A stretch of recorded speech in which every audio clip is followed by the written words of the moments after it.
জানেন, আমাদের এই জীবনের, মানুষের জীবনের সব থেকে বড় শত্রুকে মানুষ নিজেই।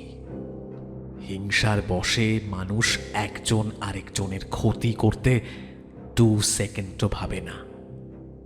ব্ল্যাক ম্যাজিক বা কালো জাদু যখন আপনার ওপরে করা হয়, সেটা কিন্তু একজন মানুষই করে।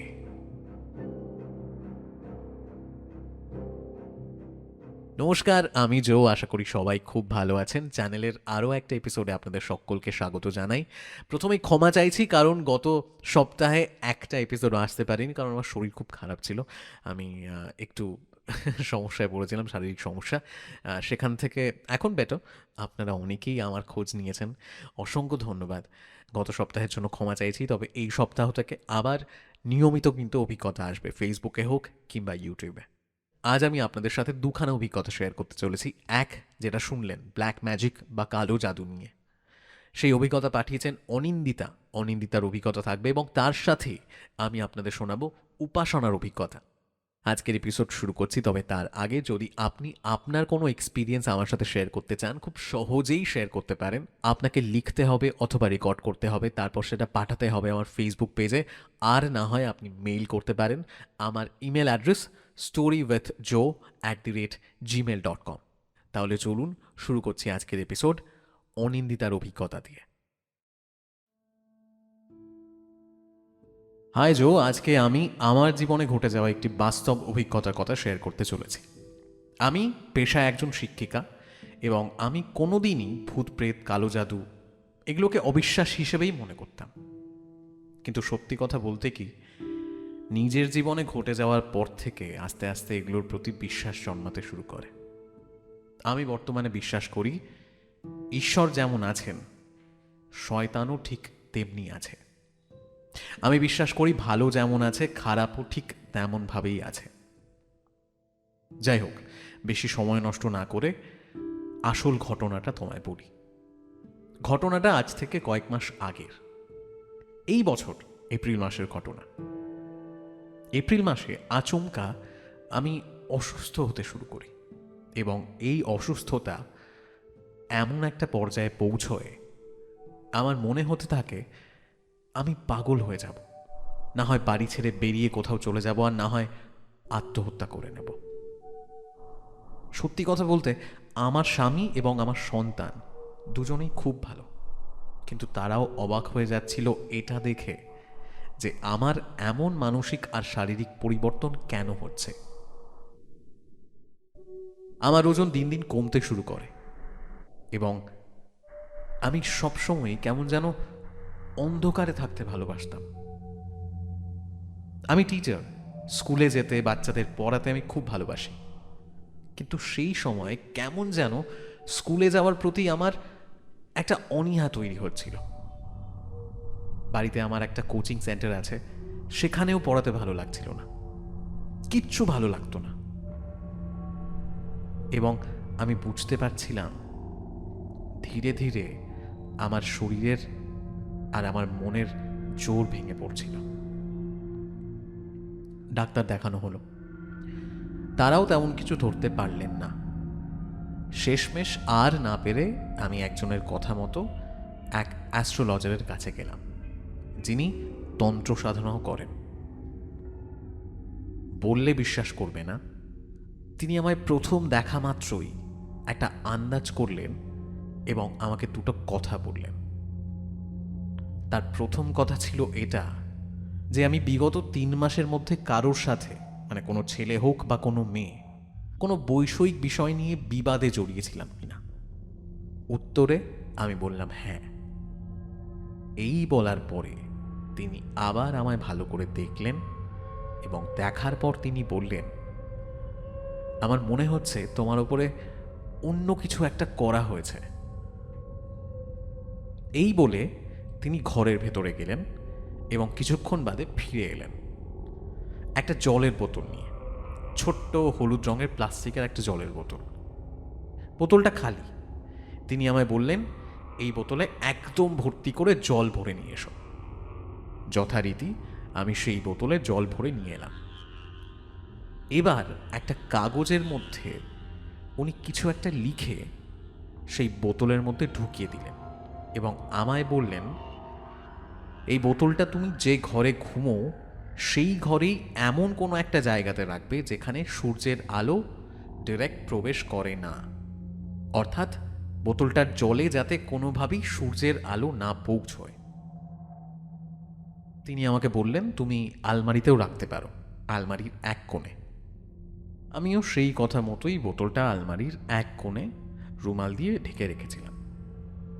তিনি আমায় এও বলেছিলেন, 5 দিন পরে বোতলটা তুমি খুলবে, যদি দেখো বোতলের জল কমে গেছে তাহলে বুঝবে তোমার উপরে কেউ বশীকরণ করেছে কিংবা কালো জাদু করেছে, তখন তুমি আমার কাছে এসো। সত্যি কথা বলতে আমি ওনার এই কথায় কিন্তু প্রথমে অতটা গুরুত্ব দিইনি। এবং এই প্রসঙ্গে আরও একটা কথা তোমায় বলে রাখি, আমার অন্ধকার ঘরে থাকার প্রবণতা দিন দিন আরও বেড়েই যাচ্ছিল। মানে আমি সব সময় অন্ধকার ঘরেই থাকতে ভালোবাসতাম এবং আমার মাঝে মধ্যেই মনে হতো যে কালো রঙের কোনো একটা বস্তু আমার খাটের কোণ থেকে, উত্তর কোণ আর পশ্চিম কোণ থেকেই বেশি সেই ছায়া মতো কালো জিনিসটা উঠে ঘুরে বেড়ায়। যাই হোক, 5 দিন পর যখন আমি সেই রুমালটা খুললাম, আমি দেখলাম বোতলের জল প্রায় অর্ধেক হয়ে গেছে। আমি তো একেবারেই আশ্চর্য হয়ে যাই, কারণ এই আলমারিতে আমি ছাড়া আর কেউ হাত দেয় না। ওই দিন আমি সত্যি খুব অবাক হয়েছিলাম, এটা কি করে সম্ভব। আমি তারপর ওই দিন আবার সেই লোকটার কাছে যাই এবং তিনি আমায় বললেন যে তুমি এই জলটা প্রত্যেক দিন একটু একটু করে খাবে এবং তোমার ঘরের চারপাশে তুমি ছিটিয়ে দেবে। আমি খেলাম, ঘরের চারপাশে ছিটিয়েও দিলাম। এবার আস্তে আস্তে 2-3 দিন যাওয়ার পর থেকে আমি বুঝতে পারলাম যে ওই কালো ধোঁয়ার মতো যে জিনিসটাকে আমি দেখতে পেতাম, ওটাকে আর দেখতে পাচ্ছি না। আমি জল খাওয়া এবং জল ছেটানো এই ব্যাপারটা বেশ কয়েকদিন করার পর আবার সেই লোকটার কাছে যাই এবং উনি সেই সময় আমায় জানান, তোমার ওপর যে বশীকরণ করা হয়েছিল তা করা হয়েছিল কোনো আক্রোশ থেকে এবং যারা করেছেন তারা মহিলা। তবে এখন আর কোনো ভয় নেই, সেই বশীকরণ কেটে গেছে। এই ব্যাপারটা এখনো আমায় ভাবায়, কারা কেনই বা আমার উপর এমন করেছিল। আমি তো কারোর ক্ষতি করিনি। যাই হোক, এই ছিল আমার অভিজ্ঞতা।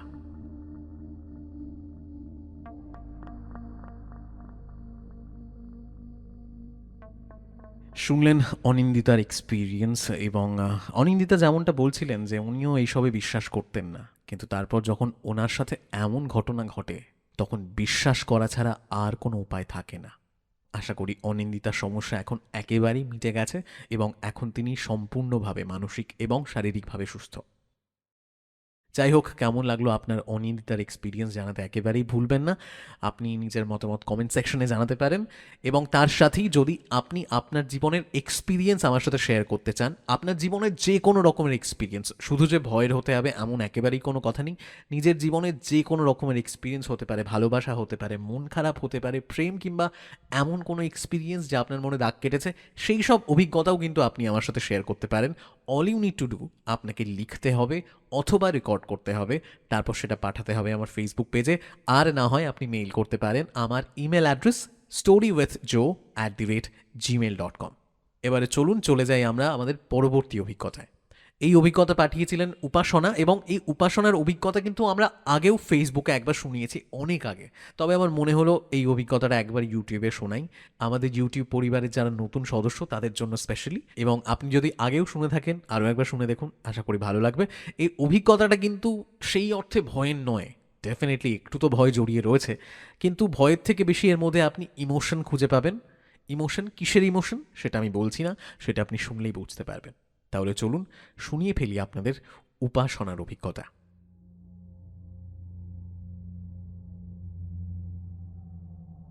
নমস্কার। আজ আমি আপনাদের সাথে আমার জীবনের খুব ছোট্ট একটা অভিজ্ঞতা শেয়ার করতে যাচ্ছি।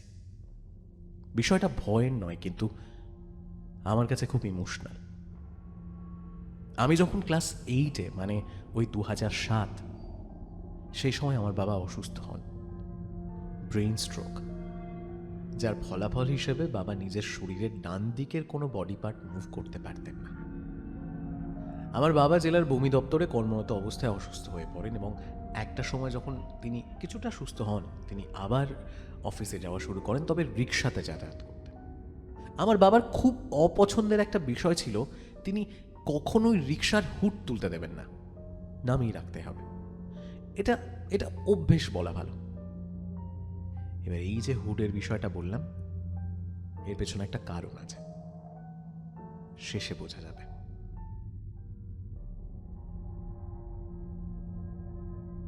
22শে ফেব্রুয়ারি 2011 এলো সেই দিন যেদিন বাবা আমাদের সবাইকে ছেড়ে চলে গেলেন।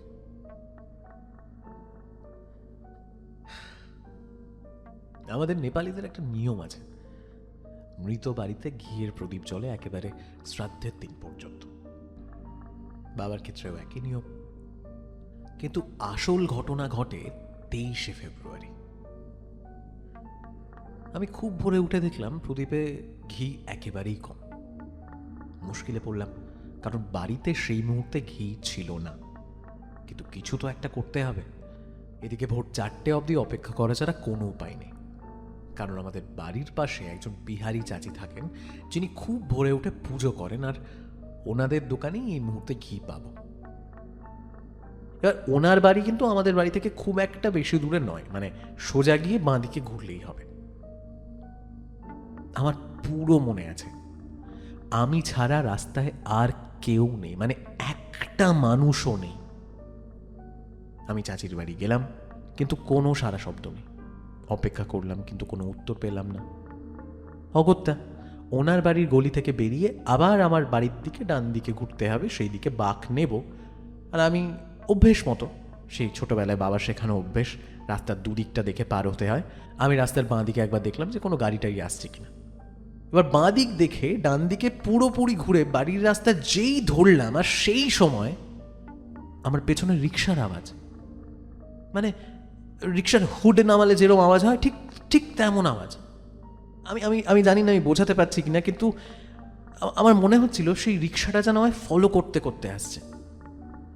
আমি পুরো ফিল করতে পারছি।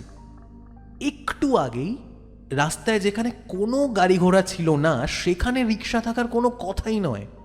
এবার এত কাছ থেকে আওয়াজ আসা তো পুরোপুরি অস্বাভাবিক।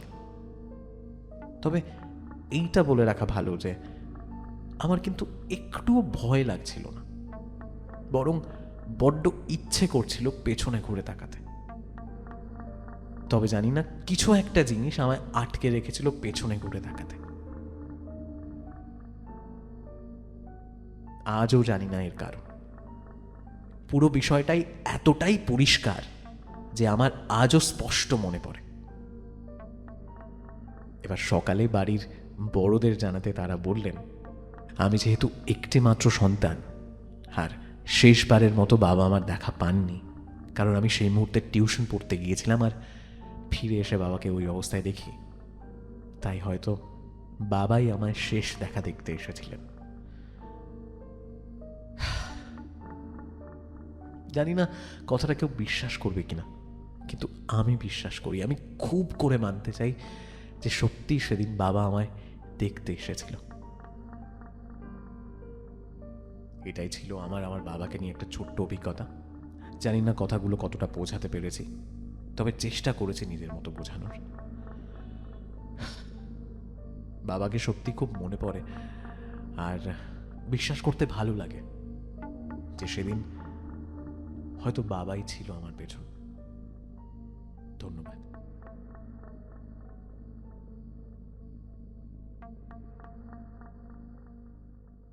শুনলেন আমাদের আজকের দুখানা এক্সপিরিয়েন্স। দুটোর সাথেই কিন্তু মানুষ জড়িয়ে। একটায় মানুষ মানুষের ক্ষতি করতে চায়, আর একটায় মানুষ চলে যাওয়ার পরেও হয়তো ফিরে আসে ভালোবাসার টানে। আপনার কি মনে হয়? নিজেদের মতামত অবশ্যই আমাদের কমেন্ট সেকশনে শেয়ার করুন, এবং এছাড়াও যদি আপনি আমায় পার্সোনালি কিছু বলতে চান সেটাও বলতে পারেন। আমার ফেসবুক পেজ রয়েছে, অথবা আপনি আমার ইনস্টাগ্রামে গিয়েও বলতে পারেন। আশা করি আজকের এপিসোড আপনাদের ভালো লেগেছে। নিজেদের মতামত অবশ্যই শেয়ার করবেন, এবং যদি ভালো লেগে থাকে একটা ছোট্ট লাইক করে দেবেন, এবং তার সাথেই সাবস্ক্রাইব যদি না করে থাকেন সাবস্ক্রাইব করে নিতে পারেন। তাহলে আজকের আড্ডা এখানেই শেষ করছি। থ্যাংক ইউ সো মাচ আমার সাথে থাকার জন্য। সবাই প্লিজ নিজের খেয়াল রাখবেন, নিজের পরিবারের খেয়াল রাখবেন। আবার আপনাদের সাথে দেখা হবে ফেসবুকে এবং আমাদের এই ইউটিউব চ্যানেলের পরের এপিসোডে। ততক্ষণ সবাই খুব ভালো থাকবেন। Thank you.